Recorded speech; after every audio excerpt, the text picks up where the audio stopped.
So yun guys, welcome back sa channel natin. Hindi na naman tayo nakapag 3v3 kanina, no? So guys, binisita natin tong energy engine natin guys sa S-Server 627. So ito nakita ko guys, meron na tayong master talent, wala pa tayong 300, no? So actually ito yung inaantay natin, kaso wala pa yung skill talent, no? Kasi parang 'di ba ang gusto sana natin mag-switch to STRMG. So silipin natin guys, no, yung master talent ng STRMG. So check natin to. By the way guys, no, bago ko tinan yung master talent, nandito ako sa pwesto ng daily quest, no, yung Dread Pier. Ayan, ito yung may bot to. Ganito kasi yun guys, no. Mahirap kasi pumesto ngayon sa mga mapa, di gawa ng napakaraming bot. Yung mga bot guys, madalas meron silang buffer, no. Tulad nito, itong nasa harap natin guys, ayan, no. Bot yan eh. Ayan yung dalawang yan, no. So kung nahihirapan kayo sa mga bot, lalo na yung mga bagong player, ang gawin nyo guys, humanap lang kayo lagi ng gold boss, no, ng mga GB, na ang pesto ay pwede nyong hatakin. Kasi yung mga bot, ang ginagawa ng mga yan, pumipesto yan sila doon sa mismong tapat ng gold boss, no. So ang gagawin nyo, i-spamin nyo lang yung gold boss, hahatakin nyo papunta rito sa side na tago. Ito, tulad nito guys, nasan tayo sa map. Ayun, ito yung gold boss, no, hindi pa siya buhay eh. So itong pesto na to, ang pinakamagandang pesto para hindi kayo madaanan ng mga bot. Okay? Kasi yung mga bot na yan, ayan, guys, buhay na yung gold boss, no? Gagawin natin, papatayin natin yung bot. I-spamin lang natin ng skill. Teka lang ha. So ayan, sumabog silang dalawa. Bakit? Kasi na-detect nung game na tatlo na kami tumitira sa bot, which is good, no? Ganun ang ginawa ngayon ng mga GM eh. So para maiwasan nga naman yung mga bot, isa sa mga ginagawa nila, dati kasi pwede 5 karakter, no, sa isang GB, ngayon hanggang 2 na lang. Pag tumatlo ka, sasabog. So yung ginagawa ko, ini-spam ko lang hanggang sumabog sila or pinapatay ko yung mga bot na nagpa-farm. Okay, so yun lang, siningit ko lang, no, tip natin sa mga new player. So yan guys, nandito lagi yung pwesto natin na map, oh. Hahanap lang kayo ng gold boss na pwede nyong hatakin. Okay, so iba-ibang gold boss, iba-ibang map, may kanya-kanyang pwesto yan na pwede nyong hatakin, kailangan nyo lang usisain. Okay? So guys, proceed na tayo dun sa pinaka-topic natin, no? Ito na, pinakihintay natin actually yan. So ito yung master talent o class talent ng MG. So currently, nasa energy tayo, wala pa tayong pinipili. Discuss na rin natin siguro, no, sa mga new player, baka sakaling makatulong sa kanila. So guys, ito yung mga skill, no? Yung hit, gaya nung sa archer natin, teka lang guys, may sumisingit sa ating wait lang ha. Ayan, may tumitirang, abot ng bot yung pagkakahatak natin yata. So ayan, tumitira siya. Mababawasan niya ba tayo? So parang hindi naman. Hindi na siguro maaagaw to. Ang kulit nito bot, siningitan pa tayo, no? Magdi-discuss na eh. Wait lang guys, sayang kasi to eh. Patayin ko lang tong gold boss, konti na lang naman. Konting-konti na lang. So, tinitira kasi ng bot eh. Siguro abot ng range niya. Ayan, so ayan na natin sila. Titira kasi yan eh. Hop. Okay na siguro yan, no? So discuss na natin, tuloy na natin. Guys, energy MG muna tayo. Tara. So eto, heat up. Guys, importante to, no? Minsan, hindi lang siya yung unang mong pipiliin, pero malaking bagay yung heat up. Eto kasi guys, yung parang, tag rito, yung aim. Alam niyo, parang hindi ka magmi-miss. Ganun, kasi kadalasan, halimbawa, yung mga swiftness na agi, na ang hirap minsan tamaan. Yung mga agi type na yung mga agile, no? Tsaka yung mga agi type na Grow Lancer, mga BK, minsan, miss kayo na miss kasi mababa yung heat up nyo. No? So, ito ina-upgrade. Pero ako kasi guys, hindi ko pa to na upgrade dun sa agile ko. Level 2 pa lang yata. Pero, okay upgrade yan. Pero yung pinaka-must, ito, no? Ito talagang max weapon attack. Malaking bagay to kasi malaki tinutulong nito sa attack. No, ito yung unang ina-upgrade actually. Mapapansin niyo pag in-upgrade niyo talaga to, magkakaroon kayo ng dagdag sa attack niyo, magic man o physical attack. Okay? So ito, scorch, yun natin passive. When dealing magic damage, has a 5% chance to scorch a target for 5 seconds. So maganda to, parang burn, no? Dealing 10% damage per second. So parang 50% yung mabiburn sa kanya. So maganda rin.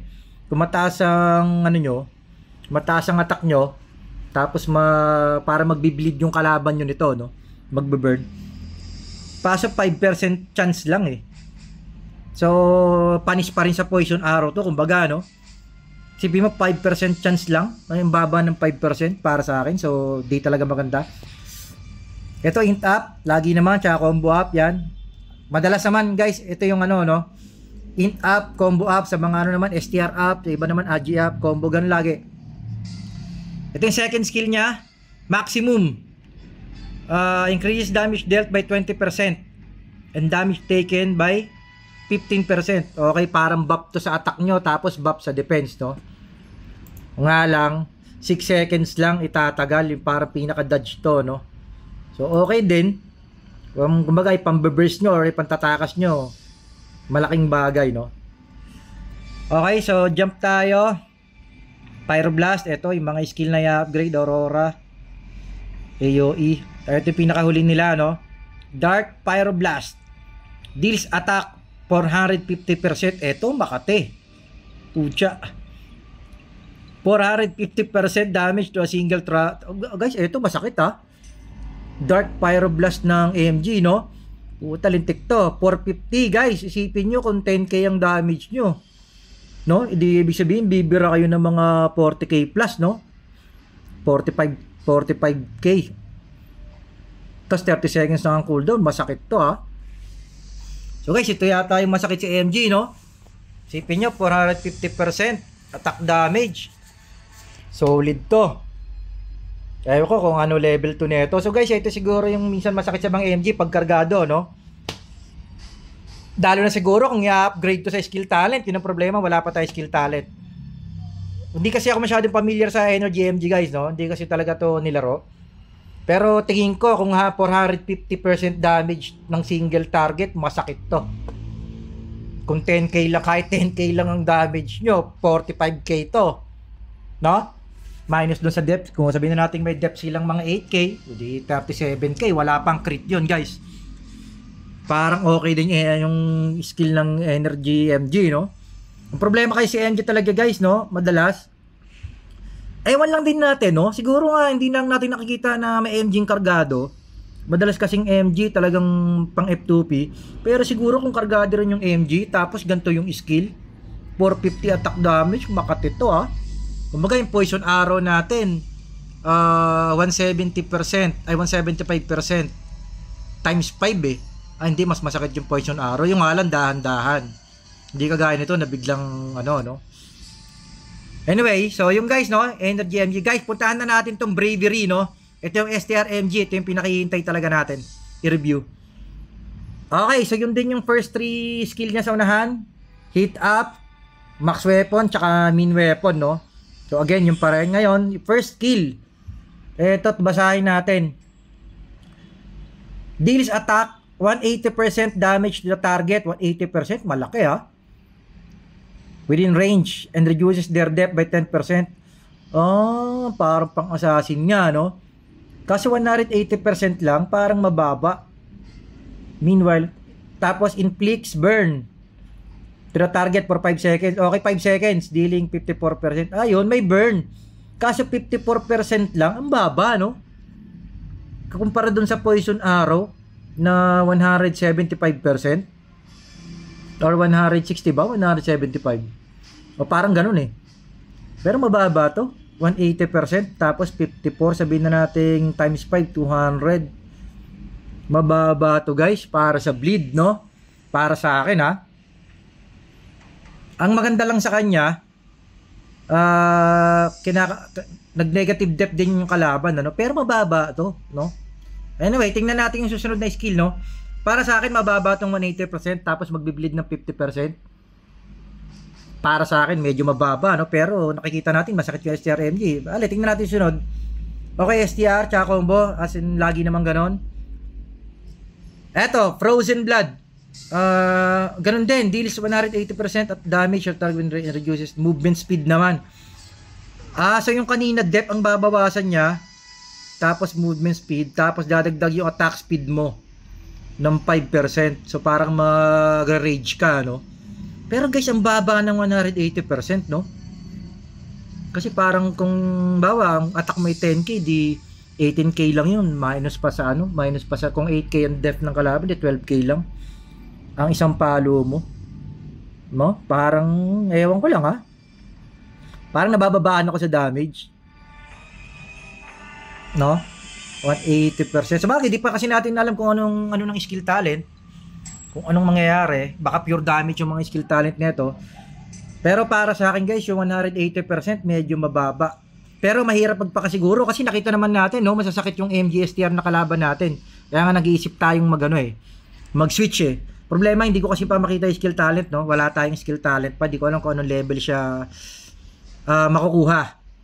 So, ayun, parang bleed siya, no? Etong una, bleed. Tapos negative depth.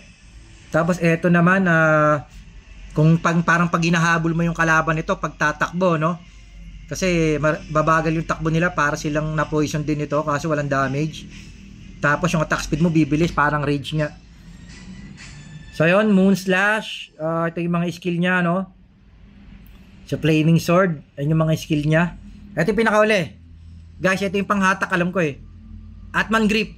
Full target within 5 grids. Ito nga yung panghatak, no? Dealing physical attack 100% to them and imprisoning them for parang i-stun in 1 second lang. Guys, ang baba, no? Tingin nyo.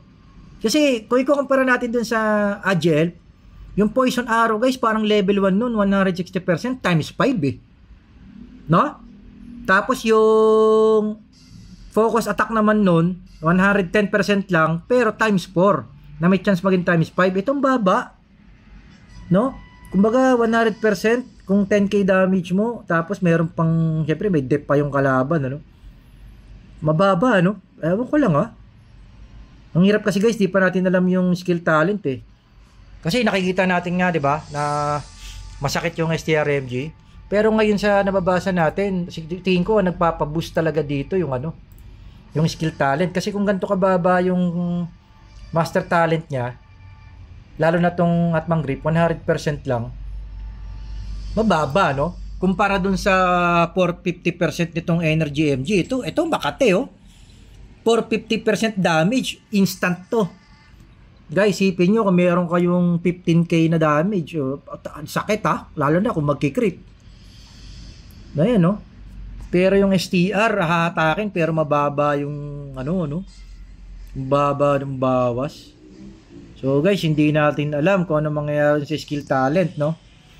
Tapos wala rin naman siyang pang-evade. Hindi kagaya nung AGL natin, magmimiss yung kalaban. Kaya pala malambot yung ano din, malambot yung STRMG, no? Wala siyang pang-evade, puro siya attack, kasi yung mga attack niya hindi naman ganun ka-boost.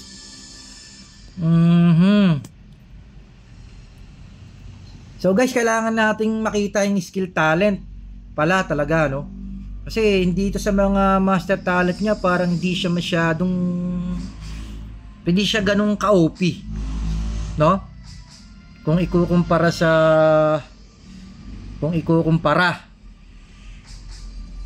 dun sa ano, kasi alam ko dun sa skill talent yata yung nagte-teleport, yung nag-hide. Anyway guys, antayin natin yung skill talent, no? Pag nagkaroon tayo ng skill talent, i-update natin itong review na to. So ngayon, yun lang muna yung review natin. Parang di tayo masyadong satisfied dito sa mga skill na to. Pero tingin ko OP yung skill talent ng STRMG. Kasi kung ito tuloy dito guys, 180% lang siya, tapos 54% lang yung burn niya. Hindi pa nila ginawang 180% din yung burn para makate, no? Baka kasi sobrang OP siguro pag ganun. Baka nga talagang meron kakaiba sa skill talent. Anyway, so hindi natin pwedeng husgahan yung STRMG rito sa master talent lang. Kailangan natin antayin yung skill talent niya. So i-upgrade natin tong video na to. I-update pala pag lumabas yung skill talent. So yun lang guys, no? Ito yung review natin ng master talent ng MG, Energy, tsaka STR, no? Ni-review natin. Para sa akin, solid tong MG, oh. 450%, isang tira lang, medyo makatito. Kung nakatodo ka ng fire siguro, no?